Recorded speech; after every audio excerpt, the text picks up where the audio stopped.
Hi guys, and welcome back to the Watch Scientist channel. I'm Nelly, and today I'm here again at Triple Crown Watches, and I have a very exciting video for you as we are talking about the Aquanaut Travel Time from Patek Philippe.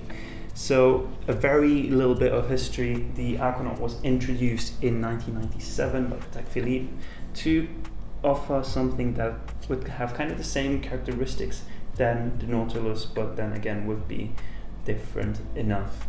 And it was kind of a controversial watch at the time when it came out, because it was not what Patek Philippe used to offer.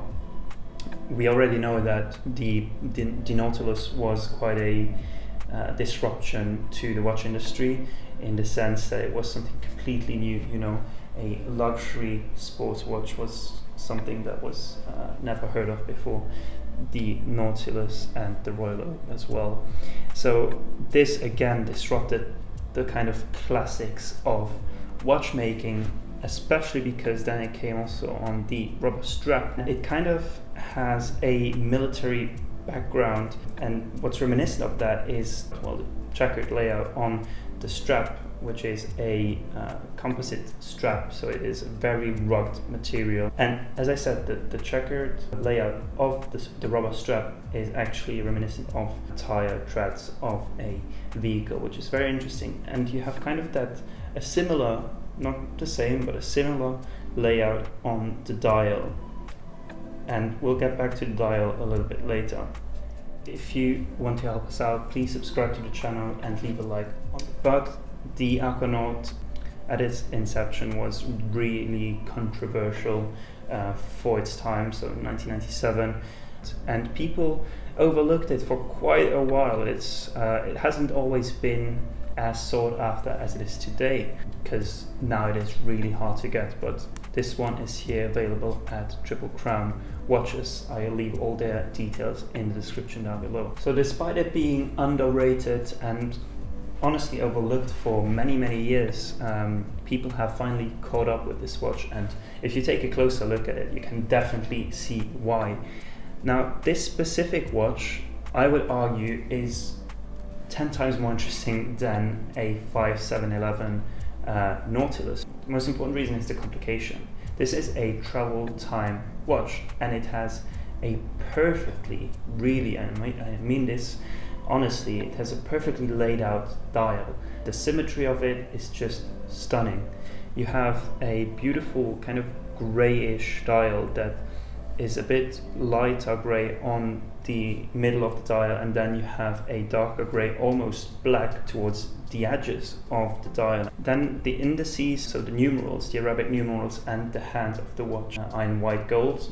Similar to Rolex, this is simply because white gold as a precious metal will not really fade over time. The travel time function for me is a very useful, very useful function. You could say it is similar to the GMT, but what you get with the travel time, it has these two little boxes on the sides of the dial, which one shows you your local time in the country you're currently traveling in, and then your home time. And what these boxes indicate is whether it is night or day. So these are basically AM, PM indicators, which is really cool. And the GMT function, or your second time zone hand, is basically very delicate, because it is skeletonized so as to not obstruct too much of the dial. And at the same time, if you don't need it, you can very simply hide it with a few clicks on the side of the watch. So this is very genius, and I think it's a perfect combination between sports watch, travel watch, and elegant watch. Because usually if you think of a GMT watch, obviously what comes to mind first is a Rolex GMT, but also many other GMT watches. They are not necessarily the most elegant watches. They are very sporty, but not necessarily elegant. Maybe the Rolex GMT is not the perfect example now, because they keep getting more elegant as well. But what you have here is this sporty character, obviously, of the Aquanaut in general, but then the fact that you can hide the GMT hand if you don't want it, and you want a less cluttered dial, you can just push it away, and then it's underneath your local time hand, and it makes the dial a bit cleaner. But then if you need the functionality of the travel time function, you can pop it out, and then you have a very useful function at your hands. Furthermore, I think that the pointer date is in general a very classy complication. It is a complication that is often seen on dress watches, especially with Patek Philippe. And I think the fact that Patek Philippe put a pointer date at 6 o'clock on this Aquanaut just gives it again it balances the watch out, and it doesn't make it too sporty. It gives it that element of elegance whilst maintaining the sporty character of the watch. And then there's the little details. As I said, like the dial, you have this sphere of the globe that is kind of embossed in the dial, the lines of the globe, and you have that within the sub-dial of the pointer date as well, so you have it twice on the dial. And I think these are little details that really add to the character of the watch and make this such a stunning piece. You get this beautiful open case back, you have 120 meters of water resistance.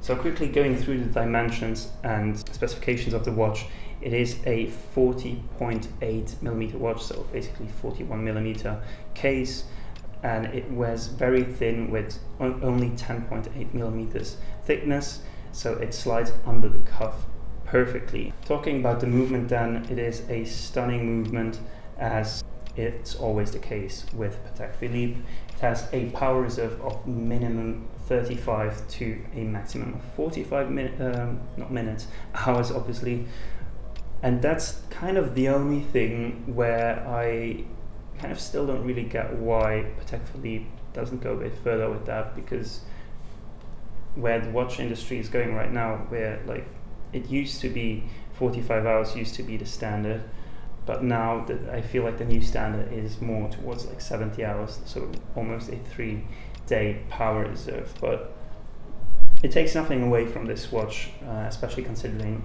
all the other aspects that it has to offer. So really a stunning watch, honestly, and definitely much more of an interesting watch compared to the Nautilus 5711, simply because of the dial layout, because of the complication. I think it's a useful complication, and the way it is laid out, then also with the pointer date at 6 o'clock and this kind of globe layout on the sub-dial, it just makes it a very beautiful watch to look at and extremely versatile. I mean, this is perfect for wearing it with a suit, although it has a rubber strap. I think it would slide perfectly underneath the cuff, but you can also wear this at the beach with a t-shirt and shorts, so really a stunning piece. Now do let me know in the comments down below if you agree with my point on this watch. Is it more interesting? Is it better than a Nautilus 5711?